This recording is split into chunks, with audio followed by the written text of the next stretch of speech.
Hi everyone. तर मी आज चालले हिंगणघाटला हॉस्पिटलमध्ये. आणि हॉस्पिटलमध्ये जाण्याचं कारण असं आहे की मी भाजी बनवत असताना माझ्या चेहऱ्यावर जे गरम तेल असतं ना ते उडलं आणि त्याचे काही फोड माझ्या चेहऱ्यावर आले आहेत. तर त्याच्या ट्रीटमेंटसाठी मी जात आहे हिंगणघाटला. आणि जाता जाता मस्त असा व्ह्यू लागला आहे. बघा किती मस्त हिरवी हिरवी झाडं वगैरे आहेत. आणि ह्या सगळा व्ह्यू बघून मला एक गाणं आठवलं. मौसम मस्ताना रस्ता सुनसान असताना.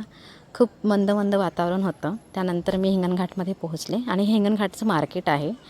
त्यानंतर हॉस्पिटलमध्ये गेल्यावर तिथे एवढी गर्दी होती की खूप जास्त गर्दी होती. आणि तिथे बसून बसून ना मला इतकं बोर होत होतं ना की काय सांगू. त्यानंतर मला एक तिथे छोटीशी परी मिळाली. बघा किती छान आहे, नाही क्यूट दिसते. तर गोलमोठल डोळे आहे हिचे आणि लास्टमध्ये स्माईल बघा किती क्यूट करते ती. त्यानंतर मी माझी मेडिसिन वगैरे घेतली आणि मला भूक लागली. तर मग मी अधीरा इथे गेली. तिथे चायनीज फूड तुम्हाला सगळ्या प्रकारचे मिळून जातील. तर मी तिथे माझं राईस मंचुरियन ऑर्डर केलं. ते राईस मंचुरियन एवढं गरम असतानासुद्धा कशी खात बसली तिथे मी, बघा.